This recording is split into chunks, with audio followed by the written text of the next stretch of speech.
திரைப்பட பொழுது. தமிழர்களை போற்றித் கொள்கிற இப்பெருமையில் பங்கெடுத்துக் கொள்கிற தாய் தமிழ் சொந்த அனைவருக்கும் பணிவான வணக்கம். உலகின் அநீதிகள் நிகழ்கிற போது, கொடுமைகள் விளைகிற போது, அவற்றிலிருந்து மக்களை மீட்டு காக்க இறைவன் அவதரிப்பான் என்று இதிகாசங்களும் புராணங்களும் உரைக்கிறது.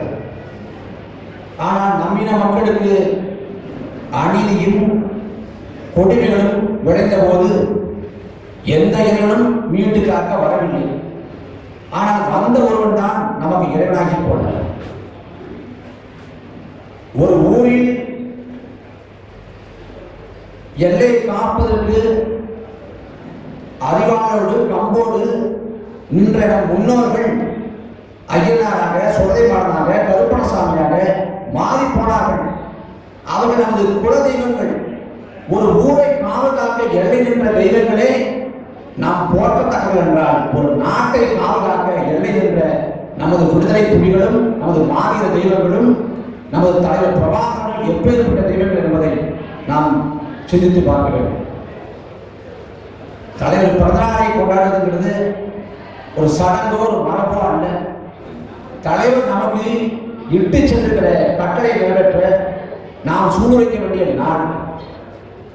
தமிழ் தேசியத்தின் குணாதிசயங்களாக இருக்கக்கூடிய மானம், வீரம், அறம், கொடை, ஒழுக்கம், இது எல்லாத்தையும் ஒருங்கே மேற்பட்ட தலைவராக நம்ம தலைவர் கிடைக்கிறார். அந்த தலைவனை போற்றி கொண்டாடுகிற இந்த திருநாளில் நம் இனத்தின் விடுதலையை சாத்தியப்படுத்துவதற்கு நாம் உழைக்க வேண்டும். இது வெறுமனே ஒரு அரங்க கூட்டமாக நடந்து முடிஞ்சிருக்கிறார்.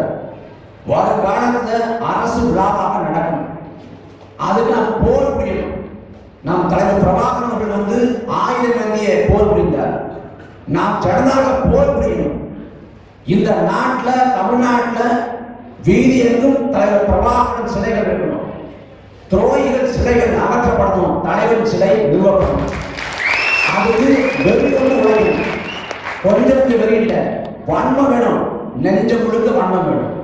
அதுக்கு விரட்டி அடிக்கணும். அதுக்கு இந்த நாளில் சூழ வைக்கணும். தமிழினம் என்கிற தாயக கனவு எல்லாருமே இருக்கு. அதை அடையணும்னா நம் கரங்கள்ல தான் சாமி இருக்கு. அதை நாம் உணர்ந்து வரணும். சொல்லுங்கோ, சீமாட்ட தான் விட்டு போறோம் சொல்லுங்கோ அப்படின்னு அந்த சூசை சொன்னது ஒரு வார்த்தை இல்லை. அடுத்த கட்ட போருக்கான பிரகடனம். அறம் தோற்றால் மரம் பிறக்கும், மரம் தோற்றால் மீண்டும் மரமே தலைக்கும். இது நியதி. தந்தை செல்வா அறப்போராட்டம் மௌனிக்கப்படுது. அடுத்து தலைவர் பிரபாகரன் ஆயுத போராட்டம் மௌனிக்கப்படுது. இந்த முறை மீண்டும் அறப்போராட்டம். இந்த முறை தமிழீழ நாட்டிலிருந்து இல்லை, தமிழ்நாட்டிலிருந்து. நாம் அதிகாரத்தை அடைவது ஒன்றுதான் நம் இனத்தின் விடுதலைக்கான ஒரே வாய்ப்பு. அதற்காக இந்த நாடு சூழ்நிலைப்போம். வரக்கூடிய தேர்தல் களத்தில் தலைவர் லட்சியத்தை நெஞ்சில் சுமந்து அதிகாரத்தை அடைவோம். சாதி, மதம், திரைக்கவர்ச்சி எல்லாத்தையும் ஓட வெற்றி. இந்திய பொதுநலத்தில் ஒரு கட்சி வெற்றி பெறனா வளர்ந்ததாக சரித்திரம் இல்லை. ஆனா 4 பொதுக்களை தாண்டி நாம் தமிழர் கட்சி மென்மேலும் வளர்கிறது. நாடுகளா செல்வாக்கை பெருக்கிக் கொண்டிருக்கிறது. காரணம் என்ன? நாம் தமிழர் கட்சி உறவுகளுக்கு, தொண்டர்களுக்கு, நிர்வாகிகளுக்கு உந்து சக்தியாக, உத்வேகமாக எது இருக்கிறது?